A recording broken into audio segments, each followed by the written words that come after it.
I had the honor to be with you on the panel 3 years ago, then as Secretary General of the OSCE, promoting connectivity through digitalization of trade routes. Your country has been much invested in the Middle Corridor. So let me ask you, what are the opportunities for future Europe-Asia trade, also in terms of resilience and diversification, compared maybe also to alternative routes, such as the northern route via Russia? Over to you. Thank you very much. Since we've been last time at the panel, many things have changed in our region, including corridors and connectivity. During this period of time, Azerbaijan was largely investing into the physical infrastructure, including seaports, railroads, highways, and air cargo transportation.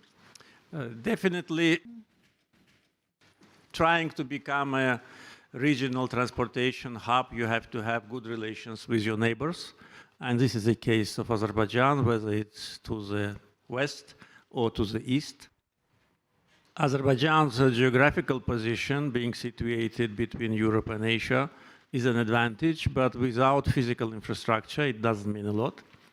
So last year, we had a record number of TU going through Azerbaijan, more than 100,000.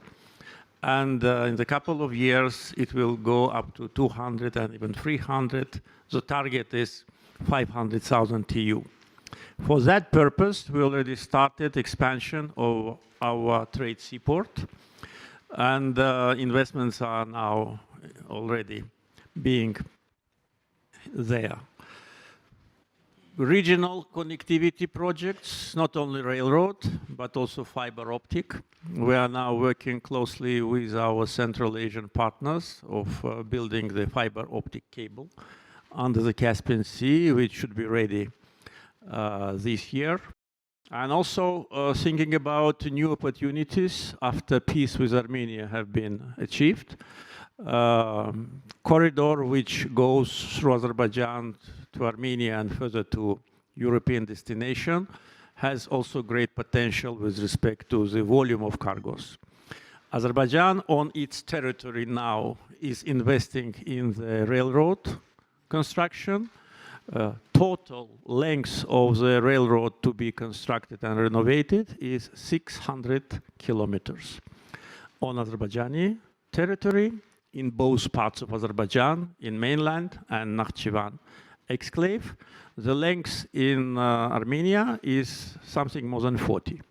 So as soon as it is done, we will have 2 extensions of the middle corridor going through Azerbaijan, and this will be to the benefit of the west, the east, and of course the countries which are situated in the Southern Caucasus.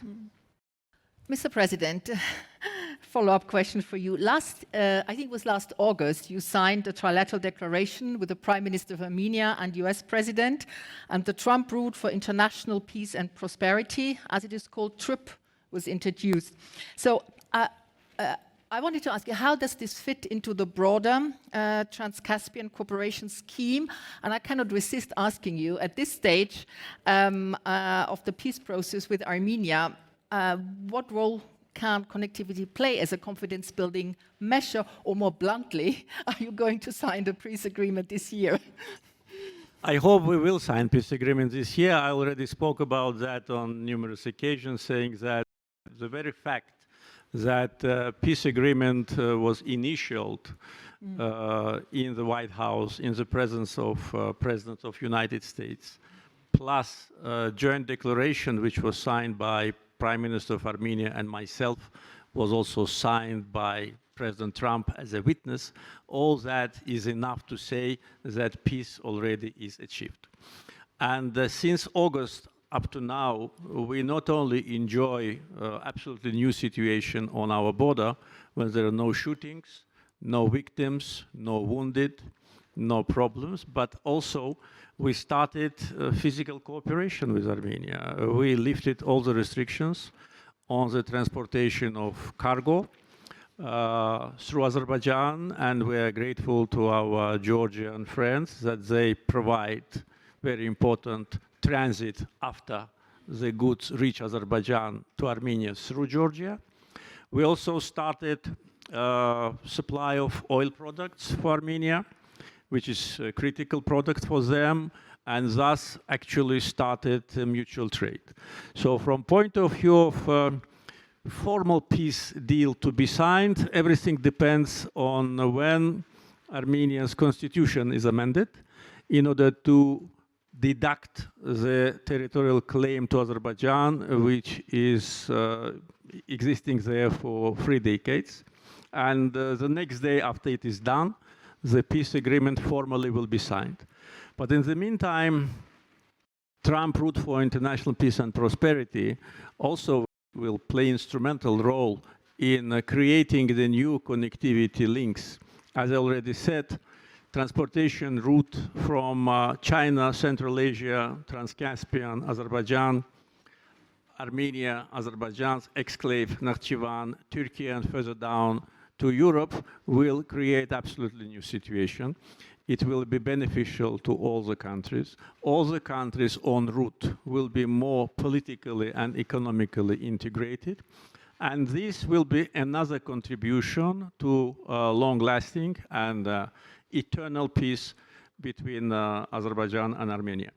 Because peace can be achieved when you really have peaceful process. Signing the document is important. It's a foundation, but no less important is then what you do after. The time from the last bloody clash between Azerbaijan and Armenia to Washington summit was less than 2 years. I think this is a record number in all the conflicts, especially the conflicts which lasted for 3 decades. So both sides demonstrated strong political will to put an end to this confrontation and to open the chapter of peace. And we live in peace only for 6 months. And believe me, it's a very special feeling. It's a very good feeling, which is shared by all the population of Azerbaijan, and I'm sure of Armenia. And the connectivity projects and corridors, they will unite us even more, make us interdependent, create absolutely new situation in the Southern Caucasus, where Azerbaijan, Georgia, and Armenia will at last start interaction on trilateral grounds. Thank you for this insightful conversation. Member of Parliament from Turkey, and I'm also a Munich young leader. My question is that the future of this middle corridor relies greatly on the US interest, and what we know from the last year that we have gone through, that the US interest shifts drastically under this administration. So one, what do you think will happen if the US interest on this corridor changes? 2, how do you think the US response to Iran will impact the future of this corridor? Thank you. All of you, or whoever wants to go first. I think the very fact that trip bears the name of President Trump means that this corridor will be important for this administration and maybe beyond the term of this administration. Otherwise, President wouldn't have given his name. Giving the name means that it will be done, and after the name was approved, we are absolutely confident that the United States will be part of that. And according to information we have now, United States and Armenia are discussing the parameters of the functioning of the company, which will be entitled to physical construction and investments. It's already from open sources, we know that 76% of the company will belong to United States, 24% to Armenia for the first 49 years. And then there'll be another 49 years. In other words, this format will be functional for 1 century. Second, as you correctly mentioned, there have been different approaches from American administration to connectivity projects in our region. And only when President Trump came to power, we started to see a big interest. In other words, all what has been done by countries of the region, Azerbaijan, Georgia, by our neighbors across the Caspian in Central Asia, was done without any practical American involvement. So we did it together with Turkey ourselves. We can name the oil pipeline through Azerbaijan, Georgia, Turkey, gas pipeline, which stretches down to Europe, Baku-Tbilisi, Kars, railroad, all was done without any American practical involvement. So we did it ourselves. Today, when we have such a big asset, as President Trump's administration concentrated on that, of course, the potential of implementation of these large-scale projects is much more large-scale. One thing I also want to underline, we talked about the countries of the region. We should not forget our neighbors across the Caspian in Central Asia, because without them, it will not be possible to ship any cargo from China to Europe. So it's China, Central Asia, Caspian, Azerbaijan, Georgia, Armenia, Turkey, Europe. This is the geography. And Azerbaijan now already is very active in interaction with Central Asian countries. Last November, Azerbaijan was officially incorporated into C5. Central Asian 5 became C6. This is unprecedented development because we are country of the Southern Caucasus, but we are the members of Central Asian Consultative Council. And a lot we do on connectivity. And a lot is being done between Central Asian countries and China on connectivity. Along with the existing roads, which Madam Helga underlined, there is also the road which is being built and financed by China, another road to the Caspian.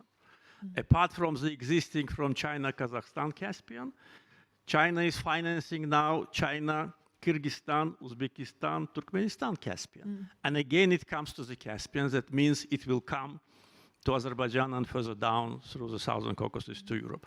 So a lot of geopolitics, a lot of international relations, a lot of diplomacy. And Azerbaijan is a country which managed to initiate and lead these transnational projects, like oil pipeline from Baku to Mediterranean, gas pipeline from Baku to Italy, going along the route of many countries, with all of them having good relations. So it will be another very strong political guarantee for cooperation on the very large geography of Eurasia. My name is Stepan Safarian. I'm a member of the Munich Young Leader Group, coming from Armenia. Mr. President, just before asking question, just one observation. The provision of the Armenia's independence declaration you were speaking about and expressing some concerns is not effective. And your administration, not only your administration, but also other governments also are quite well acknowledged about the Constitutional Court's decision on that matter. And the constitutional amendments right now in Armenia has nothing common with those claims and fears.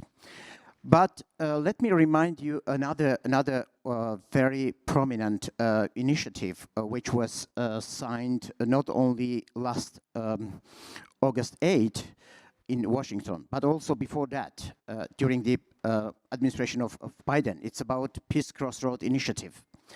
And Commissioner is quite right. The trip is about 42 kilometers.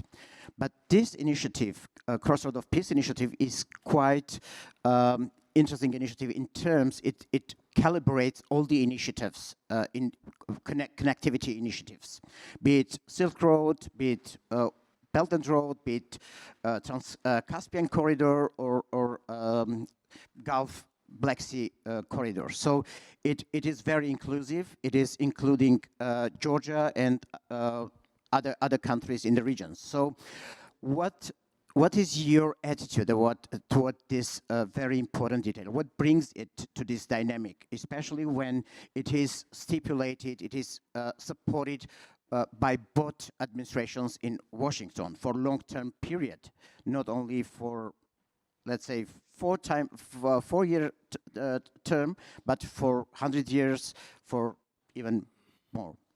Thank you. With respect to a legal issue of Armenian constitution, I didn't want to go into much details, but your comment just forced me to say that Declaration of Independence of Armenia, which contains the direct territorial claim to Azerbaijan, is part of your constitution. And constitution, yes, it is. It is in preamble. Let's have a check now from Wikipedia. Probably before we finish. So no decision of constitutional court is higher than a constitution. I'm not a lawyer, but even I know that. Therefore, the deduction of Declaration of Independence from the Constitution of Armenia is the only left prerequisite for signing peace agreement. And I think there is a much, how to say, understanding between Armenia and Azerbaijan's leadership what should be done and in what sequence. With respect to so-called peace crossroad, you know, when President Trump came back, he launched TRIP. So when President Biden comes back, he will relaunch your peace crossroad. Russian attacks hits not only energy infrastructure of Ukraine, but also energy facilities owned by Azerbaijan companies in Ukraine. So my question is, did you personally address this to Putin? And how do you see these attacks?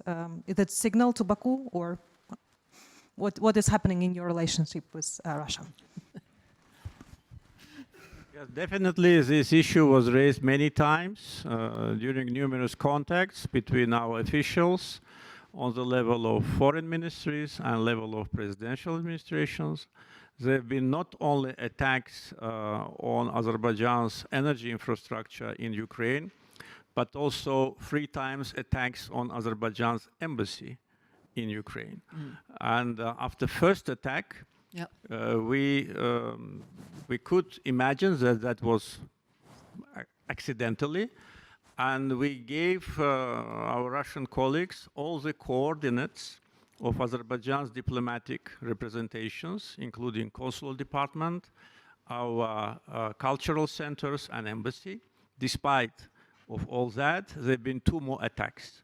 So that was a deliberate attack on Azerbaijan's diplomatic representation. And we issued special statements. And also ambassador was invited and diplomatic note was submitted.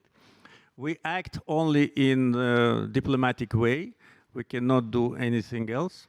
But of course, it's a thing which is considered to be unfriendly to Azerbaijan. And I understand your question and just want to inform you that all the necessary diplomatic steps have been taken by Azerbaijani government.